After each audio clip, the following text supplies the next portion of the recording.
In 1962, the US drafted a plan to fake terror attacks on American citizens just to justify a war. And that's only number 10 on this list. Because the truth isn't stranger than fiction, it's stranger than classified fiction. Now, we all know governments love secrets. They hoard them, stack them, classify them, stamp them, hide them in basements, and then swear they don't exist. But eventually, sometimes decades later, those secrets escape. And when they do, we realize the conspiracy theories weren't exaggerating, they were underselling it. These aren't rumors, these aren't myths, these are real government projects that were kept hidden from the public until someone brave, bored, or I guess angry, declassified them. Let's start with the one that almost kicked off a war, using fake funerals. To start this off, we have the Operation Northwoods, the plan they hope you'd never read. So right now the Cold War is boiling. The US wants an excuse to invade Cuba. Their solution? Draft a plan to stage fake terror attacks on American soil and blame Cuba. The proposals included things like hijacking planes, bombing US cities, faking dead college students, shooting missiles into open water, and even staging a funeral for non-existent victims.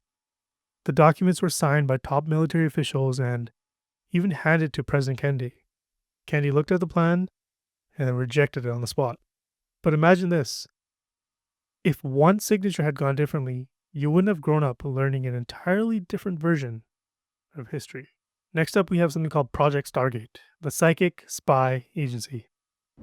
You've heard of the CIA, but have you heard of the CSI CIA?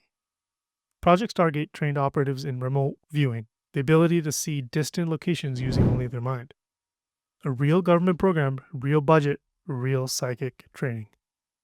Now, one viewer allegedly described a secret Soviet weapons facility correctly, and another claimed to sketch the inside of a Chinese base without ever leaving the US. Did any of it work? Well, the government shut the project down, but only after 25 years of running it. Now, you don't fund something for 25 years unless you're getting results you can't explain, or I guess don't want to.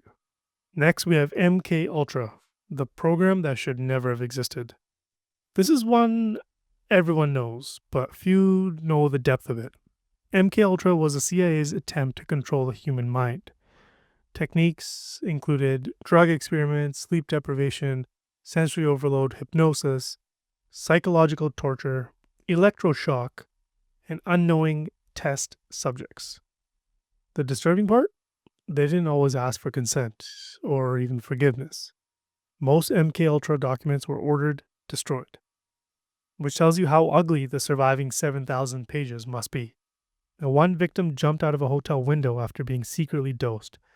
Another was unknowingly drugged for 77 days straight. This wasn't a conspiracy, this was paperwork. Next, we've got Project Iceworm, the missile base under the ice. In the 1960s, the US attempted to build a massive nuclear missile base inside Greenland's ice sheet. The idea? Carve tunnels under the ice so missiles could move undetected. Now the problem? Ice moves and crushes things.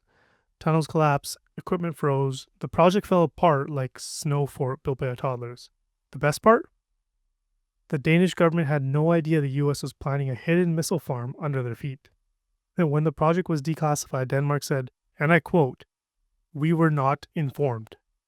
Understatement of the century. Next, we have Operation Washtub, the fake communist terror plot. In the 1950s, a US intelligence wanted to create fear of communism in Central America. So they came up with a simple plan. Plant fake evidence, weapons, documents, uniforms, and claim they belong to communist rebels. Then stage a dramatic reveal to the public. Yeah, the government literally planned to manufacture a fake terror group. It would have worked too if the plan hadn't been leaked from the inside. Conspiracy theories 1, government 0. Communist costumes? Unused. Number 5 on the list is Project Sunshine. The government stole dead children. Now this one's dark. During the 1950s, the US wanted to study how radioactive fallout affected human bodies. So they collected samples, but not from volunteers. They took bones from dead infants without consent from hospitals across multiple countries. The public was horrified when it was declassified. Officials responded with, it was for scientific purposes. Right, because nothing screams trust us like grave robbing babies. Number 4, we have Operation Paperclip. Nazi scientists given new names and new jobs. After World War II, the US secretly brought over more than 1,600 Nazi scientists. Rocket engineers, chemical weapon experts, medical experimenters. Many of them had committed war crimes. But instead of trials, they got cleaned up resumes, new identities, suburban homes, and US government salaries. Now, one of them became a leader at NASA and helped land humans on the moon.